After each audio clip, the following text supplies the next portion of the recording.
guys, welcome back to my channel. This is Chioma Stitches and my name is Chioma. On today's sewing tutorial, we're going to be learning how to make a beautiful circle gown with tulle embellishments. If this is something you are interested in learning, then stay to the end of the video, and also don't forget to subscribe if you have not subscribed. And I want to welcome all the old subscribers. Thank you guys for joining us today, and for the new subscribers, you guys are very welcome. I appreciate you very much. And if you're coming across this channel for the first time, I hope you decide to stay and join this beautiful family. Without wasting too much time, let's get straight into the cutting of this. So to make this dress, you need your full measurement from your shoulder to your knee, or wherever the length you want this to be. So, and if you're making a very flowy circle dress, I will leave a link in the description box on how we make a long flowy dress, circle dress, from shoulder to the floor length, or whatever length you want. This one is going to be stopping at the knee length. Okay, so you're going to be taking your measurement from your shoulder to your knee, from your shoulder to the half length you want. Okay, your shoulder measurement, your bust measurement, your waistline. You can also measure your sleeve length and your round cuff measurement. This is the paper I'm going to be using to draft the upper bodies of this. And the upper bodies is a basic block bodies with bust darts. Okay, so I have this. I just chose 3 colors from the fabric I have here. Okay, I have the orange color, I have the white, and the black. And as you can see, I've cut out this tulle. I've cut it in long strips of 4 inches. Okay, the length is as long as you want, because you want it, we are going to be gathering it on the dress. The width is 4 inches. Okay, that's if you want to replicate exactly what I have here. Okay, and this is the white. So here is my fabric. I've folded it into triangle. With this method, you get to have a 180 flare. So this is the end of the fabric. Obviously, this is where we're going to be ending our circle. This is the tip, where the beginning of the circle. So I'm going to start creating the waist measurement from here. My waist measurement is 28 inches.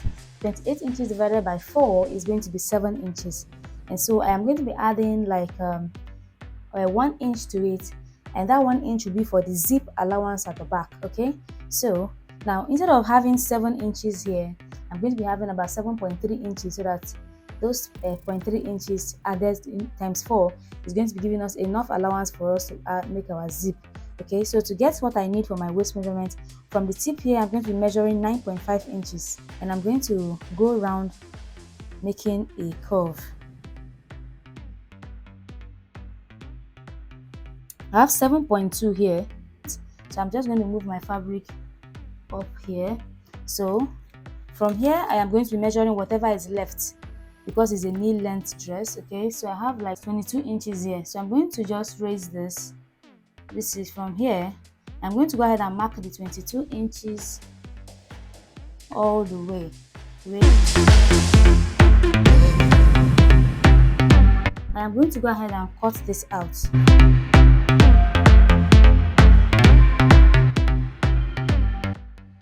So looking out here, you see that the down part, this part is a bit shorter than this place, and I'm going to be taking advantage of that, because I don't want the back part to be as long as the front part. So for this part that is shorter, I'm just going to make it the same length, which means it's going to be making the back piece a bit shorter than the front piece. With this now, the front side is longer than the back piece. Okay, I think I should just cut out maybe 1 inch, so that the difference will not be too obvious. So I'm going to take out 1 inch from the front piece like this. Okay, this is the full lower bodice, and this is going to be the front part. This is the center, and this place will be the back. I'm going to set this aside and cut out the upper bodice. That's the block bodice. Now I'm going to cut out the basic bodice, and I've divided my pattern into 2. This is going to be the front part, and this is going to be the back piece. Okay, so this is like dividing your pattern into 4. This place is like on fold. We are going to assume this is on fold. This is the front piece folded into 2, the back piece folded into 2, and I've demarcated here, and I've taken out the zip allowance.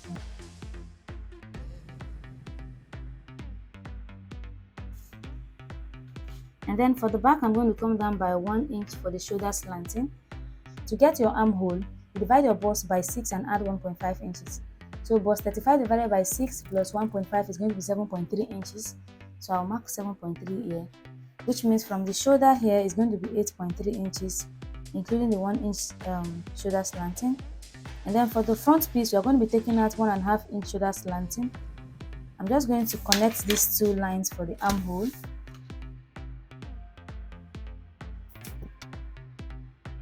I'm going to be taking out the difference between the front half length and the back half length, and I'm taking out 2 inches, okay? You have to take your measurement to know what's best for you. So I have 2.5 inches here taken out, which means the bust that I'm taking out is going to be 2.5 inches, so that the sides is going to align. For the armhole, I'm going to go up by 3.5 inches for the back, come in by half of an inch, and connect it with a straight line to the shoulder slanting. Then use the curved part of the ruler to curve the armhole. And then for the front, I'm going to go up by 3 inches, come in by half of an inch, connect it with a straight line to the shoulder slanting. Use the curved ruler to curve the armhole.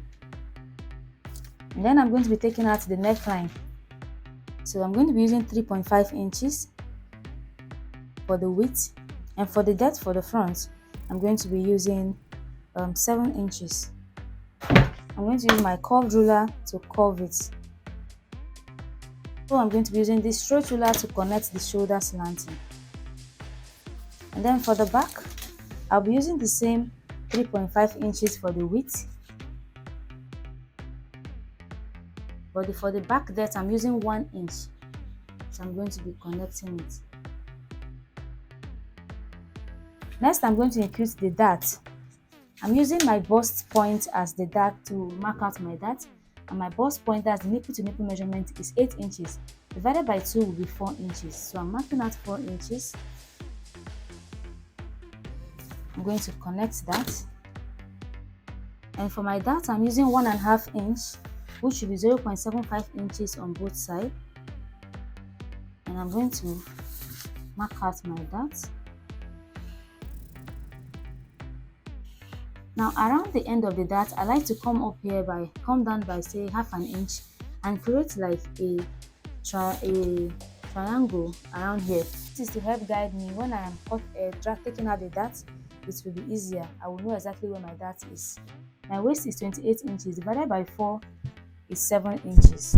So 7 inches plus 1.5 inch is going to be 8.5 inches. My bust measurement is 35 inches, divided by 4 is 8.75 inches. Now I'm going to connect these measurements. And then for the front, I'm going to mark out the dart the same way, 4 inches. But for the front, you're going to come down from your shoulder and indicate where your bust is, okay? For me, shoulder to the bust is 10 inches. So I'm just going to indicate it. It helps guide me. I have 4 inches. I'm going to connect this. Then from the bust, you come down by 1 inch from the bust point, and that's where you're going to be taking out your dart. And I'm going to take out the same 7.5 inches on both sides. That is 1.5 inch for the dart.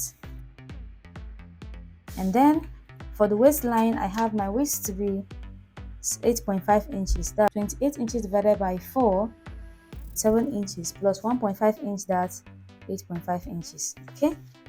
And then for my bust is going to be 8.75 inches. Next, I'm going to be taking out these 2 inches we have here. So from the bust point, I'm going to come down by 2.5 inches. Because we're taking out the dart on the fabric like that, we're not cutting open our dart. From the bust point, I'm going to go out by 1 inch. So from that 1 inch, I'm going to be connecting this. Now, if I was to open this place up to take out the dart, this line will no longer be straight because of the bust dart. And for you to know that, I just have to I'll fold in here like this, take it to the bust line. And when you do this, you notice that the side measurement has moved, okay? You see that the side line has moved to this place. This is a new side line, and this place will be here.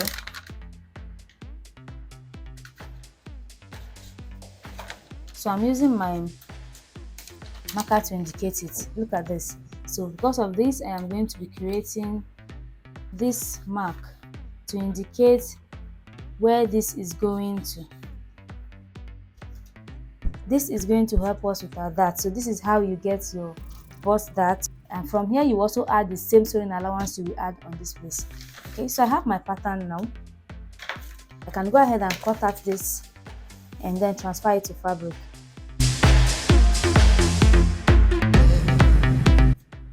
Now for the zip tightening at the back, I like to take out half of an inch from the waistline and then extend this half of an inch all the way, slant it towards here, towards the chest line.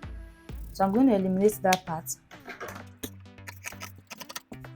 So this is my pattern. I'm going to transfer my pattern to fabric now.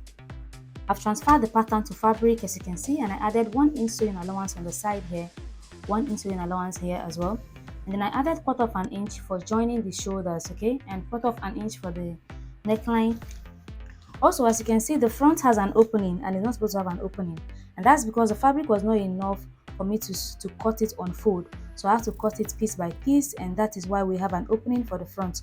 And I'm just going to go ahead and join the opening, okay. So I left an allowance for it, and then take out the darts. I'm going to join this, take out the darts, and then I'll start joining it to the other bodies. And also I cut out facing for the two of them, for both the front piece and the back piece. This is the facing for the back piece, and this is the facing from the front piece. So this is also to conceal the neckline, okay. Okay, you already know where the dart here is. So where this dart is starting from here, and that is why I indicated the dart allowance from here. So I'm just going to transfer this here, so I can use it to mark out where it should be on both sides, okay. This is for the front dart, so I'm taking this out, and I'll use my ruler to connect this. So I'm going to go ahead and take out the dart and also take out the center dart. I've taken out the dart. I'm going to go ahead and iron this, and I've also joined the center piece, and the dart is supposed to go in this downward direction. So when you are joining it, make sure to push it downwards like this. Okay, next I'm going to go ahead and sew the neckline pieces to conceal the roughness of the neckline, and I used an already drafted sleeve piece to cut out the sleeve of the dress. I'm going to leave the link in the description box on how to draft a basic sleeve in case you don't know how to do that. This is where we are after joining the neckline facing. So I'm going to join the shoulders.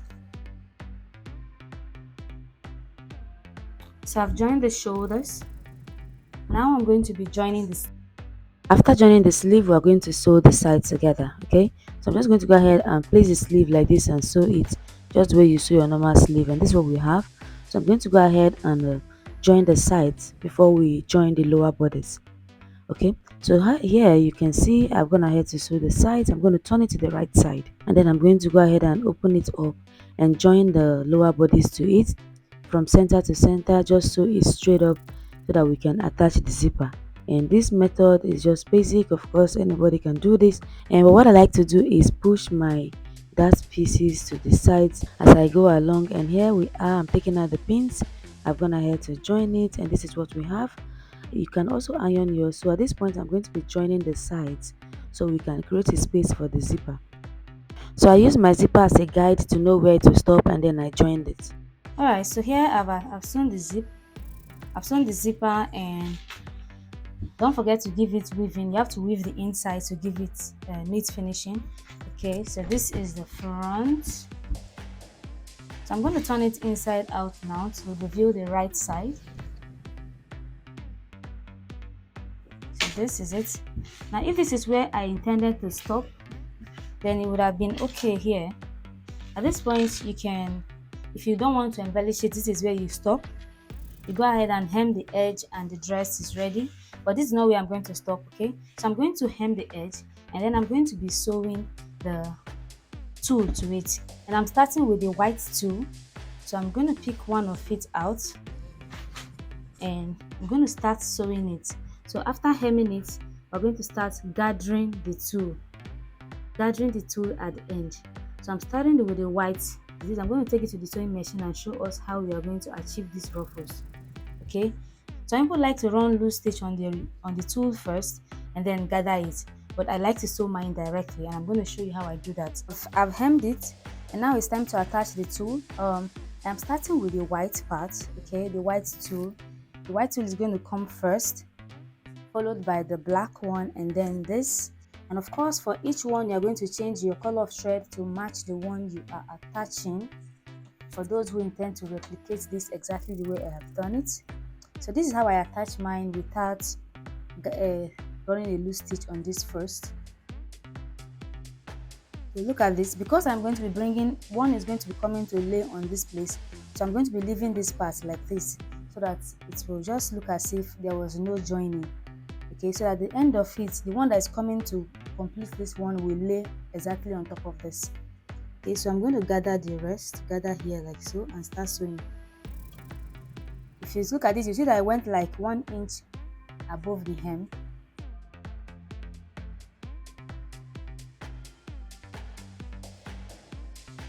So guys, if at this point you are yet to subscribe to this channel, what are you waiting for? Go ahead and hit the subscribe button. And if you are yet to like this video, please go ahead and like this video. Also, I would appreciate it if you will share this video so that this community can grow. I'd like that very much. I also want to hear from you guys, so please interact in the comment section. Let me know what you think of this tutorial. If it's something you'll be trying, I'd like to hear from you. So don't forget to comment in the comment section. After sewing the white tool, I'm going to sew the black one and then the orange color, and then we're going to try this on and see how it looks. Don't forget to subscribe guys, and see you all in my next tutorial. Bye bye.